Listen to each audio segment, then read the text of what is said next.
students, when they graduate, to guarantee us, and I want also, let me just, as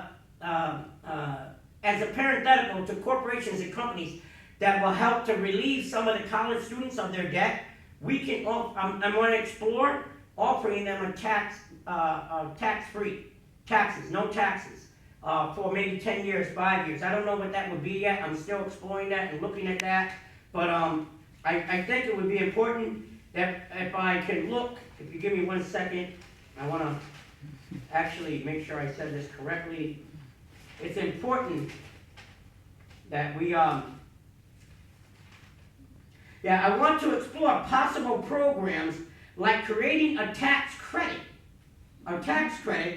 for companies that pay off employees' student loans. That's the incentive to do it, all right? Things that will help students and parents while making Massachusetts a better place to live, work, and invest. So I want to start doing things like that. I want to start looking at incentives that will get businesses to invest here, students to want to stay here, build a family here, not leave. I want to make sure that our families, our children, our grandchildren, the elderly, the senior citizens, I want to make sure that they have the protection from the police department that they deserve.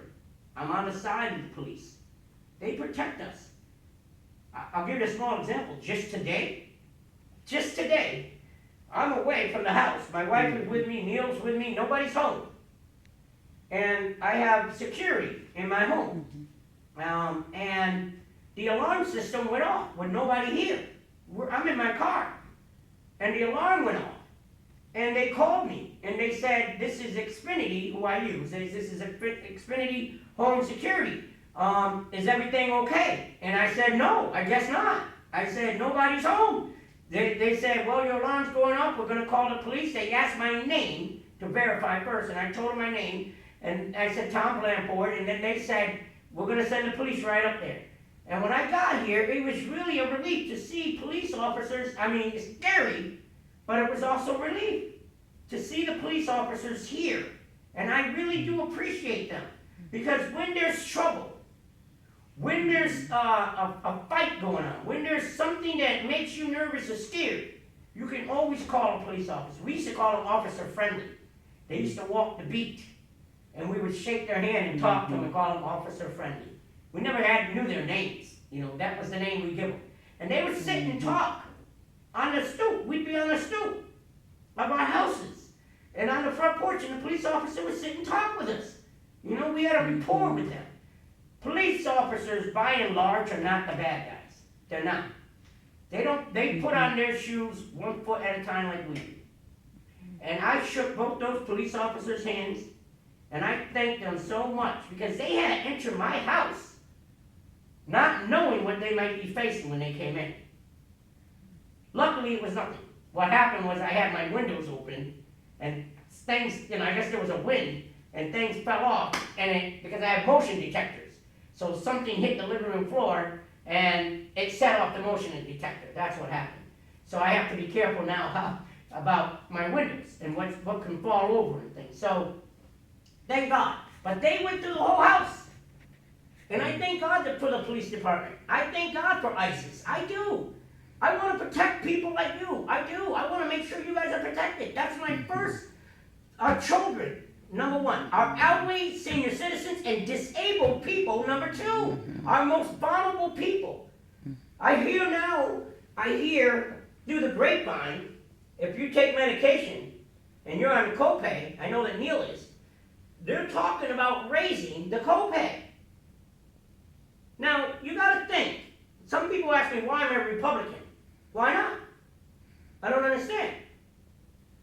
My father taught me to stand for values. See, we used to have a saying in my house. If you don't stand for something, you'll fall for anything. My father was a staunch Democrat. And I'll get back to the copay in a minute. And when he ran for political office, the Democrats were the ones that wrote the N-word on our house. the Ku Klux Klan, KKK, came out of the Democratic Party. And people are not disemboweling the Democratic Party. President Bill Clinton, when he was governor of Arkansas, he had more arrests of black people than any other governor in history. This can be found online. These people and the Democrats believe in welfare system. They believe in entitlement. That is not going to free a people. That is not. I tell Democrat, I have Democrat friends, lots of them. I have some in the room, lots of them. But it doesn't, see, if you give them a handout, then you can control them. That means they are still enslaved to the government. My goal is to free a people, black, brown, red, white, to free them.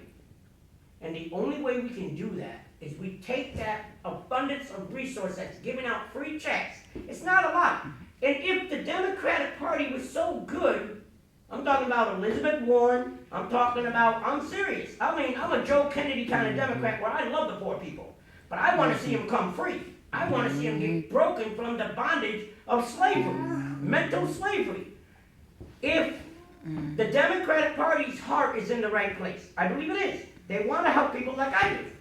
The problem is, you go to Dorchester, you go to Roxbury, you go to Framingham some places. In Framingham, you can go to Chicago, where our illustrious ex-president, President Barack Obama, came from.